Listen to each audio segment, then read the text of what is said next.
ಶೃಂಗೇರಿಯ ಹತ್ತಿರದ ಒಂದು ಸಣ್ಣ ಅಗ್ರಹಾರ. ಅಲ್ಲಿ ಬೆಳಗ್ಗೆ 5 ಗಂಟೆಗೆಲ್ಲ ಮಂತ್ರ ಕೇಳಿಸುತ್ತೆ. ಅದೇ ಅಗ್ರಹಾರದ ಎದುರುಗಡೆ 50 ವರ್ಷದಿಂದ ಬೀಗ ಹಾಕಿದ್ದ ಒಂದು ಅಂಗಡಿ ಇತ್ತು. ಅದನ್ನೇ ರಾಜು ಬಾಡಿಗೆಗೆ ತಗೊಂಡ. ಮೊದಲ ದಿನ ಅಂಗಡಿ ಓಪನ್ ಮಾಡಿದಾಗ ಅಗ್ರಹಾರದ ಹೆಂಗಸರೆಲ್ಲ ಮೂಗು ಮುರಿದರು. ಅಯ್ಯೋ, ದೇವಸ್ಥಾನದ ಎದುರುಗಡೆ ಕಟಿಂಗ್ ಶಾಪ, ಅಪವಿತ್ರ ಅಂತ. ಭಟ್ಟರಿಗೂ ಇಷ್ಟ ಇರಲಿಲ್ಲ. ಆದ್ರೆ ಪಂಚಾಯಿತಿ ಅಧ್ಯಕ್ಷರು ಬಿಡಿ ಭಟ್ಟರೆ, ಹುಡುಗ ಬಡವ, ದುಡಿದು ತಿನ್ನಲಿಯೇ ಅಂದಿದ್ದಕ್ಕೆ ಸುಮ್ಮನಾದರು. ವೈದೇಹಿ ಮೊದಲ ಸಲ ರಾಜುವನ್ನು ನೋಡಿದ್ದು 2ನೇ ದಿನ. ಅವಳು ದೇವಸ್ಥಾನಕ್ಕೆ ಹೂವು ತಗೊಂಡು ಹೋಗ್ತಾ ಇದ್ದಳು. ಅಂಗಡಿ ಮುಂದೆ ರಾಜು ಕನ್ನಡಿ ಒರೆಸುತ್ತಿದ್ದ.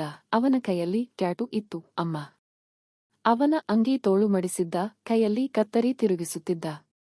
ವೈದೇಹಿ ಒಳಗೊಳಗೆ ಅಂದುಕೊಂಡಳು, ಎಂಥ ವಿಚಿತ್ರ ಹುಡುಗ, ದೇವರ ಎದುರುಗಡೆ ಇಷ್ಟೊಂದು ಸ್ಟೈಲ್ ಆಗಿ ನಿಂತಿದ್ದಾನೆ. ರಾಜು ಕೂಡ ಅವಳನ್ನು ನೋಡಿದ. ಪಂಚೆಯಂಥ ಸೀರೆ, ಹಣೆಯಲ್ಲಿ ದೊಡ್ಡ ಕುಂಕುಮ, ಕೈಯಲ್ಲಿ ಹೂವಿನ ಬುಟ್ಟಿ. ಅವನು ಬೆಂಗಳೂರಲ್ಲಿ ಎಷ್ಟೋ ಹುಡುಗಿಯರನ್ನು ನೋಡಿದ್ದ, ಆದ್ರೆ ಈ ತರ ಹುಡುಗಿಯನ್ನು ನೋಡೇ ಇರಲಿಲ್ಲ. ಅಲ್ಲಿಂದ ಪ್ರತಿದಿನ ಒಂದು ಆಟ ಶುರುವಾಯಿತು. ವೈದೇಹಿ ದೇವಸ್ಥಾನಕ್ಕೆ ಹೋಗುವಾಗ ರಾಜು ಉದ್ದೇಶಪೂರ್ವಕವಾಗಿ ಅಂಗಡಿಯ ಹೊರಗೆ ಬಂದು ನಿಲ್ಲುತ್ತಿದ್ದ. ವೈದೇಹಿ ಅವನನ್ನು ನೋಡಬಾರದು ಅಂತ ಅಂದುಕೊಂಡು ಇನ್ನೂ ತಲೆ ಬಗ್ಗಿಸಿ ನಡೆಯುತ್ತಿದ್ದಳು. ಆದ್ರೆ ದಿನ ಅವನ ಕನ್ನಡಿಯಿಂದ ಅವಳನ್ನೇ ನೋಡುತ್ತಿದ್ದಾನೆ ಅಂತ ಅವಳಿಗೆ ಗೊತ್ತಾಗುತ್ತಿತ್ತು.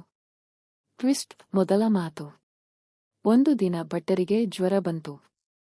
ದೇವಸ್ಥಾನಕ್ಕೆ ಹೋಗಲು ಆಗಲಿಲ್ಲ. ವೈದೇಹಿ ಒಬ್ಬಳೇ ಹೋಗಬೇಕಾಯ್ತು. ಸಂಜೆ 7 ಗಂಟೆ. ಕರೆಂಟ್ ಹೋಗಿತ್ತು. ಅಗ್ರಹಾರವೆಲ್ಲ ಕತ್ತಲು. ವೈದೇಹಿ ದೇವಸ್ಥಾನದ ಬಾಗಿಲು ಹಾಕಿ ವಾಪಸ್ ಬರ್ತಾ ಇದ್ದಾಗ ದಾರಿಯಲ್ಲಿ ಬೀದಿ ನಾಯಿ ಬೊಗಳಿತು. ಅವಳಿಗೆ ನಾಯಿ ಅಂದ್ರೆ ಭಯ. ಅವಳು ಜೋರಾಗಿ ಕಿರುಚಿದಳು. ಆ ಕಿರುಚಾಟ ಕೇಳಿ ಅಂಗಡಿಯಿಂದ ಓಡಿ ಬಂದವನೇ ರಾಜು.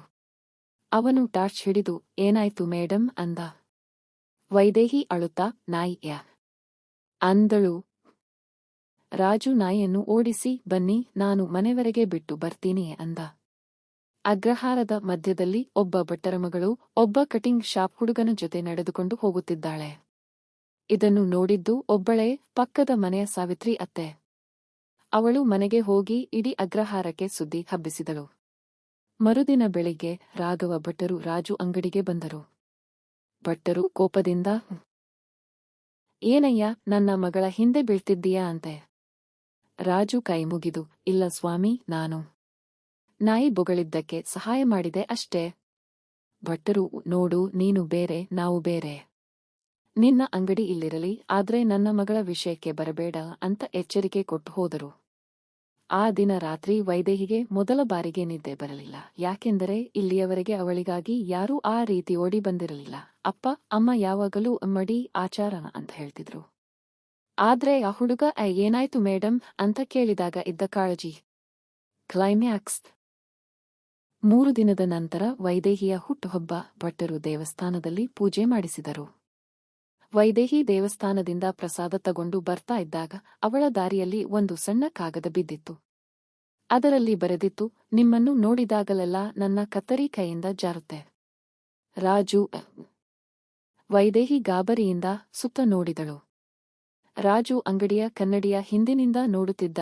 ಮೊದಲ ಬಾರಿಗೆ ವೈದೇಹಿ ನಾಚಿಕೆಯಿಂದ ನಕ್ಕಳು. ಆ ನಗುವನ್ನೇ ರಾಜು ಪ್ರೀತಿ ಅಂದುಕೊಂಡ.